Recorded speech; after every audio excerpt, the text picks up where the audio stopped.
నమస్కారం అమ్మ. నమస్తే అమ్మ. శ్రీమాత్రే నమః.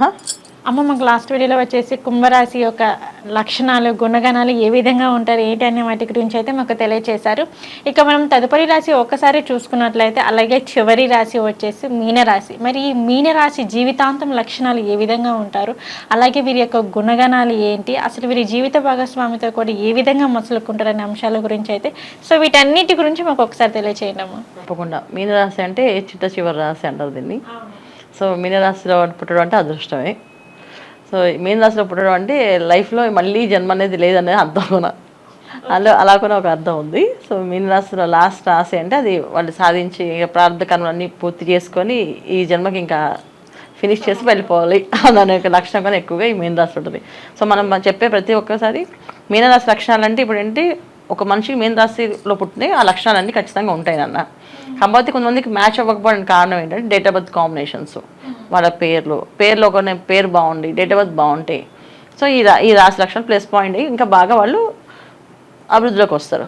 కొంతమంది జాతకం బాగాలేదు, పేరు బాగాలేదు, డేట్ ఆఫ్ బర్త్ బాగాలేదు, వాళ్ళకి లక్షణాలు పెద్దగా మ్యాచ్ అవ్వడానికి అనిపిస్తుంది. ఎందుకంటే లైఫ్లో ఏ విషయమైనా తెలియాలి అంటే ముందు మన జాతకంలో ఏ యోగం ఉందో తెలుసుకోవాలి.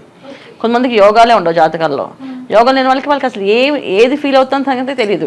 మేము ఇది ఫీల్ అవుతున్నాం, మేము హ్యాపీనెస్ ఫీల్ అవుతున్నాం అనేది తెలియదు, మేము బాధపడుతున్నాం సంగతి తెలియదు. అలాంటి డిఫరెన్సెస్, ప్రాబ్లమ్స్ కొన్ని లక్షణాలు ఉంటాయి జాతకాల్లో. సో అలాంటి ఉన్న వాళ్ళకి కొంతమందికి మ్యాచ్ అయ్యాలని అనిపించదు. కానీ మీన రాశి అనేది 100% అందరికీ మ్యాచ్ అవుతుంది. ఎందుకు అంటే ఆ మీన రాశిలో ఉండే లక్షణం ఏంటి అంటే, అందరికీ ప్రతి ఒక్కరు దైవభక్తి కలిగిన వాళ్ళు, మనుషులంటే ప్రేమ కలిగిన వాళ్ళు, ఎదుటి వాళ్ళని ప్రేమించే తత్వం ఉన్నవాళ్ళు, ఎదుటి వాళ్ళ ఉద్దేశాలని వీళ్ళు అర్థం చేసుకొని వాళ్ళకి అనుకూలంగా చేసే తీరేవాళ్ళు అన్నమాట. సో వీళ్ళు చెప్పాలంటే జ్ఞానవంతులు అనాలి వీళ్ళని. మహా తెలివైన వాళ్ళు, మేధావులు. సో బాగా పూజా పుణ్యం, దాని గురించి విశేషము, దాని ఫలితాలు చెప్పడంలో వీళ్ళు ముందు ఉంటారు.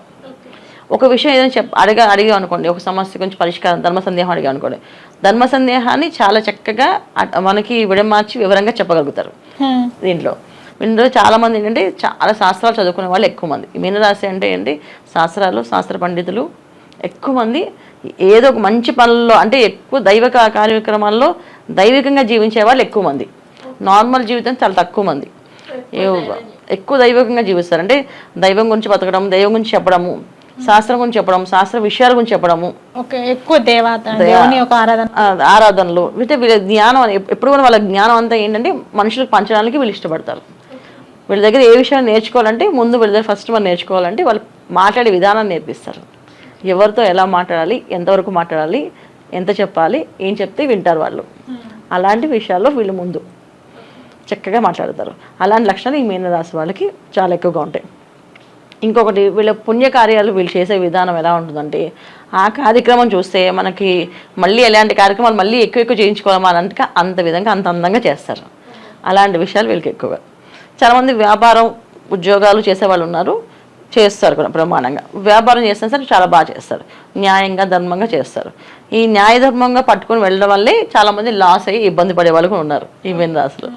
సో ఉద్యోగాలు తక్కువ మంది చేసేది. ఉద్యోగం అనేది వీళ్ళకి ఇష్టం ఉండదు మొదటి నుంచి. ఏంటంటే ఒక క్రమశిక్షణతో వీళ్ళ జీవితాన్ని ఏంటంటే మనం ఏదైనా సేవ చేస్తే 10 మందికి ఉపయోగపడాలి, అది వీళ్ళ ఆలోచన. ఏ పని చేసినా 10 మందికి ఉపయోగపడాలి, మనకు ఉపయోగపడాలి, మన కుటుంబానికి ఉపయోగపడాలి, అదే విషయం 10 మందికి ఉపయోగపడాలి. అంతేగాని ఒక గానిగిద్ద చాకరీలాగా మనం వెళ్ళి ఉద్యోగం చేసుకొని ఉద్యోగం దగ్గర ఉంటే ఏమొస్తుంది లాభం, ఎవరికి లాభం అని చెప్పి ఉద్దేశం ఎక్కువ ఉంది. అందుకే వ్యాపారం మీద ఎక్కువ శ్రద్ధ చూపిస్తారు, వ్యాపారం చేయడానికి ఇష్టపడతారు. చాలా క్రియేటివిటీ ఆలోచనలు అనేవి ఈ మీనరాశి వాళ్ళకి. ఒక్కొక్కరు ఒక్కొక్క రకమైన వ్యాపారాలు చేస్తే ఆ వ్యాపారం వాళ్ళే దాంట్లోనే ఫస్ట్ వాళ్ళు చేసినట్టు ఎవరు చేయలేరు, అంత బాగా చేస్తారు. సో దాంట్లో ఉన్న విషయాల్ని ఎనాలిసిస్ చేసి ఆ విషయం గురించి వివరంగా అందరికీ చెప్పి తెలియపరిచి చేస్తారు. సో అలాంటి విషయాల్లో మీనరాశి వాళ్ళు చాలా బాగుంటారు. ఇందులో అమ్మాయిలకు వచ్చినప్పటికీ మీనరాశిలో అమ్మాయిలు చాలా మంది పూజా పునస్కారం అనేది తక్కువ. తల్లిదండ్రులు గౌరవిస్తారు, చెప్పిన మాట వింటారు, బాధ్యతగా ఉంటారు. ఏ విషయమైనా తెలుసుకొని చేయాలనే దానికి చాలా ఆతృతగా వింటారు. చెప్తే నేర్చుకునే లక్షణం ఉంటుంది, చెప్పకుండా మాత్రం ఏమీ నేర్చుకోరు. ఈ విషయంలో మీనరాశి అమ్మాయిలకు ఎక్కువ మంది ఉన్నారు. సో అబ్బాయిల్లో ఉండే లక్షణాలు 90% అబ్బాయిలు చాలా ఇంకా చెప్పక వాళ్ళ గురించి చాలా మంచి వాళ్ళే. ఒక 10% మాత్రం మంచి వాళ్ళు ఉండకపోవచ్చు. ఎందుకంటే different of date of birth combinations, different of జాతకాలు, నక్షత్రాలు ఉండేవాళ్ళు వినకపోవచ్చు, చేయకపోవచ్చు. కొంతమంది జాతకం యోగమే ఉండదు. సో వాళ్ళు బాగుపడే అవకాశం ఉండదు. వాళ్ళ పేరుకి మెయిన్ రాసి మా మెయిన్ రాశిలో లక్షణాలు ఏం లేవంటే దానికి కారణం రీజన్స్ వాళ్ళ జాతకం చూపించారు ఒకసారి అలాంటి లక్షణాలు.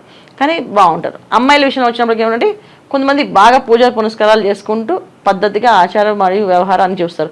కొంతమంది ఏం పాటించరు. అసలు ఈ ఆచారాలు ఈ వ్యవహారాలన్నీ అంటే వీళ్ళకి చాలా తెలివైన వాళ్ళు చెప్పాం కదా. సో వీళ్ళు తెలియట్లన్నీ ఎవరు రాశారు పుస్తకాలు ఇలా మడి కట్టుకోమని, ఎవరు రాశారు ఇలా పూజ చేయమని, ఎవరు రాశారు ఇవన్నీ. సో మీరు కొంచెం అనాలిసిస్ చేయండి, కొంచెం ఆలోచించండి, కొంచెం మారండి అని చెప్పి నేర్పించే వాళ్ళు కూడా ఈ మీన రాశి వాళ్ళు. కొంతమంది అమ్మాయిలు చక్కగా పద్ధతిగా ఆచారంగా ప్రేమ ఎలా చెప్తే అలా పెద్దవాళ్ళు చెప్పిన ప్రేమ అభిమానాలు అన్నీ చూపిస్తూ మనుషులతో అలాగే అదే పద్ధతిలో వాళ్ళ అమ్మ నాన్నలు వాళ్ళ అమ్మమ్మ తాతయ్యలు ఎలా ఉన్నారో ఈ అమ్మాయి కూడా ఇప్పటికీ అలాగే ఉండే అమ్మాయిలు ఉన్నారు. సో వాళ్ళందరూ కాదు, వాళ్ళందరూ చేసింది రాంగ్. వాళ్ళందరూ అప్పుడు మాట్లాడలేకపోయారు, మాకు మాట్లాడే శక్తి ఉంది, ఇప్పుడు మాట్లాడాలి, ఇప్పుడు కాలం మారింది అని పోట్లాడే వాళ్ళు కూడా ఈ కాలం ఈ మీన రాశిలో ఉన్న అమ్మాయిలు ఉన్నారు. సో 2 రకాల అమ్మాయి ఈ మీన రాశిలో మాత్రం ఉంటారు. మీన రాశిలో ఉండే వాళ్ళు. తర్వాత అబ్బాయిల విషయంలోకి వచ్చినప్పటికీ అలాంటి వాదనలు అస్సలు ఉండవు. చక్కగా పద్ధతిగా ఆచారం వ్యవహారాలు అన్నీ నేర్పించే లక్షణాలు ఎక్కువగా ఉంటాయి.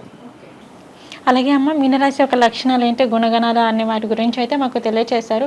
అలాగే వీరి జీవిత భాగస్వామితో ఏ విధంగా ఉంటారు అంటే చాలా చక్కగానే ఉంటారు. జీవిత భాగస్వామి చాలా మంచి వాళ్ళే వస్తారు.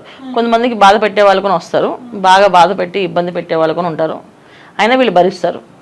ఎందుకంటే వీళ్ళు జీవిత భాగస్వామిని కుటుంబాన్ని ఎక్కువగా ప్రేమిస్తారు వీళ్ళు. సో ఎలాగొచ్చినా మన రాత్రిలో జరిగిందే ఉంది కదా. సో మీనరాశి అంటే అన్నప్పుడు ఏమైంది, చిట్ట చివరి రాశి.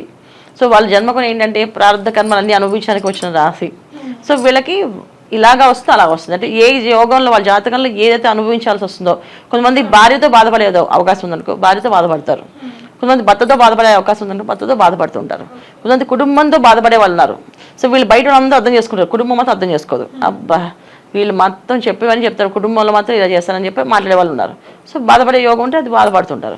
సో ఈ రాశిలో వచ్చినప్పటికీ ఈ లక్షణాలు చెప్పినప్పటికీ ఏమవుతుందంటే డిఫరెంట్ లక్షణాలు ఉంటాయి. ఎందుకంటే వీళ్ళకి ఈ జన్మ లాస్ట్ అవ్వచ్చు, అందువల్ల కొన్ని కర్మలు అనుభవించాల్సి వస్తుంది, అనుభవించినప్పుడు చేయాల్సింది అలాగుంటాయి. చాలా మందికి జీవిత భాగస్వామిని ప్రేమించే లక్షణం ఎక్కువగా ఉంటుంది. కుటుంబాన్ని, భార్యని, పిల్లల్ని వాళ్ళ కోసం బతుకుతారు, వాళ్ళ కోసమే చేస్తారు, వాళ్ళ కోసం సాధించాలనుకుంటారు. అన్ని లక్షణాలు ఎక్కువ ఈ మీనరాశి వాళ్ళకి బాగుంటుంది. ఓకే, అలాగే ఏంటమ్మా ఈ మీనరాశి వాళ్ళు వచ్చేసి జీవితంలో సక్సెస్ అవ్వాలి అంటే సో జీవితాంతం ఎటువంటి పరిహారం చేసుకుంటే వీరి జీవితంలో సక్సెస్ అవుతారంటారు? ఖచ్చితంగా అంటే వీళ్ళకి ఆల్రెడీ భక్తి, శ్రద్ధ, బాధ్యత, క్రమశిక్షణ అన్నీ ఉన్నాయి నాన్న. సో కొంతమంది ఏంటంటే చాలామందికి తెలియని విషయం జీవిత భాగస్వామిని ప్రేమగా చూసుకోవాలి. అది చాలామంది తెలియదు. వాళ్ళ మాట గౌరవిస్తారు, వింటున్నాం కదా అంటారు. వినడం వేరు, వాళ్ళు నచ్చినట్టు ఉండడం వేరు.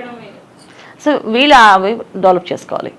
పొద్దున్నే తల్లిదండ్రులకు పాద నమస్కారం చేస్తారు, బయట వాళ్ళకి చెప్తారు, నేర్పిస్తారు, అన్నీ ఉంటాయి వీళ్ళకి. సో ఒకళ్ళు చేయకపోతే ఇవి నేర్చుకోండి. బాగా తల్లిదండ్రులకి ఇద్దరిని కాళ్ళ నమస్కారం, పాదాభినందనలు చేసి అంటే కాళ్ళకి దండం పెట్టుకుని బయటకు వెళ్ళడము. సో భార్య మాట గౌరవించడము, భార్యకి నచ్చింది చేయడం వల్ల వీళ్ళకి మంచి సక్సెస్ అవుతుంది. అసలు అది అంటే అది భార్య విడికాపురం పెడదాం మీ అమ్మ నన్ను వదిలేమని చెప్తే అలాంటి వాళ్ళకి కాదు చెప్పేది. మళ్ళీ ఇక్కడ భార్య మాట వినాలంటే మామిడి వేరే కాపురం పెట్టమని చెప్పింది మేడం అని చెప్పి కింద కామెంట్ పెట్టకండి. వాళ్ళకి కాదు, తల్లిదండ్రులని ఇప్పుడు ఎవరైనా సరే ఏ అమ్మాయి అయినా వాళ్ళ పుట్టింటిని ఎలా చూసుకుంటుందో అత్తగారింటిని అలాగే చూసుకోవాలి.